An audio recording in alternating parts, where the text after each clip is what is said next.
is a love letter to presence, to the still, sacred miracle of the everyday, a whisper from the world asking you to see again. Welcome to the thingness of things. The thingness of things.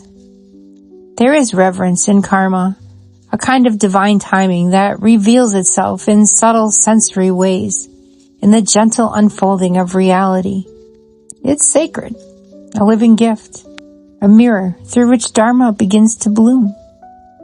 The very purpose for which we were born rises up gently through the rhythm of action and reflection. And even as I type this, my heart swells with a quiet, joyful expansion. The miracle of presence is everywhere, in the gracious divine flow of delights and sensory provisions, in the simple magnificence of the everyday, the doves at the bird bath, the deer in the tall grasses, the bees weaving through flowering landscapes, the way the earth responds when it's invited in, when it's seen, when it's honored in the chorus of wildflowers, windswept leaves, and intricate grasses. Foliage so abundant, so detailed, it pulls me into the mystery of the thingness of things, the nature of nature, the sacred in the simple, the profundity of life itself.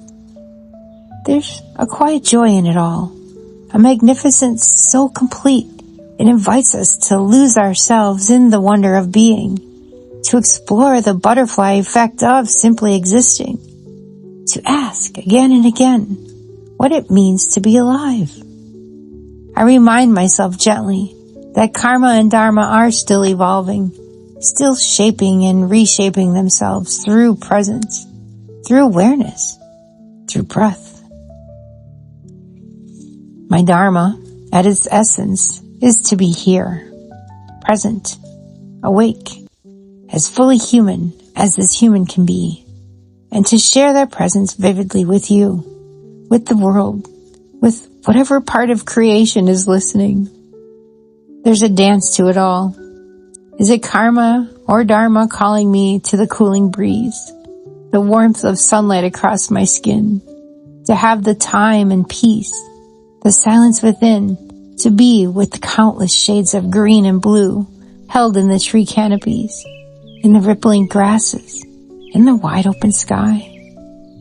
I wonder, what if karma and dharma aren't just tasks to complete or steps to climb? What if they're not burdens or boxes, but living, breathing invitations? What if they are the journey of the journey? Concepts we get to play with, inquire into, investigate, and evolve through. Maybe they're not fixed, but fluid. Not rules, but rhythms. The sacred choreography of human nature becoming more of itself. If that's even a little true, then maybe we can begin to soften with them. Maybe we can talk to them, K and D, with curiosity instead of pressure, resistance, angst, or fear. Ask them questions. Ask the universe. Ask the divine flow. Ask your own body. Ask God. Ask the trees, the birds, the wind. And then listen. Listen for what answers may come in their own time, in their own way. In this sense, karma is not your dharma, but rather it's part of the journey toward discovering and living your dharma. By bringing awareness to the patterns of karma, you can begin to unravel them, allowing you to align more closely with your dharma. In doing so, you embrace a life of purpose and meaning where your actions resonate with the deepest truth of who you are. Remembering to remember is a kind of mastery. And when we do remember, when we return to the quiet joy, to the wonder of inquiry, to the power of inner seeing, we begin to see again. Not as we once did, but more subtle and clearly, more soulfully, more whole. So, here's my invitation to you today. Practice remembering to remember that life does conspire in your favor when you believe it does. Let go of the desperation to get it right. Just practice. Practice your intuitive flow, your glow, letting go, and that soft, sacred self-mastery.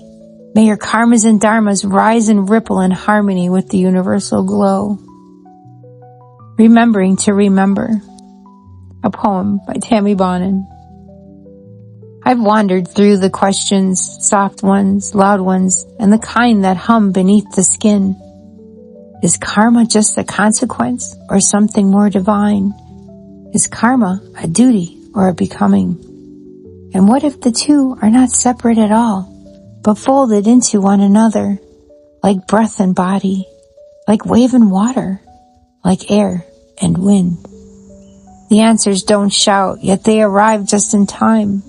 In the hush of a yoga pose, in the buzz of a bumblebee, in the coo of a dove, in the way the sunlight rests on the rim of a leaf, as if it's been there forever, waiting to be seen.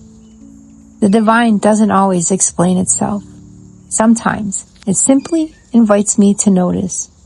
There's a rhythm in this life I'm learning to trust, a choreography hidden in the chaos, the s'mores gooey lessons, my grass-stained knees getting up from being with the trees, the heartbreaks that taught me how to listen. Each moment, messy or magical, a whisper of karma, a hint of dharma, a step deeper into the becoming of my own soul. So I asked the trees, the sky, the moss. I asked the ache in my heart and the joy in my belly. I asked the quiet, and I wait.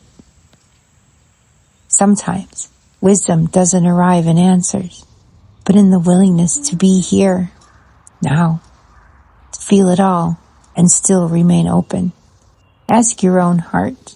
It already knows the way. And when you forget, as humans do, remember to remember.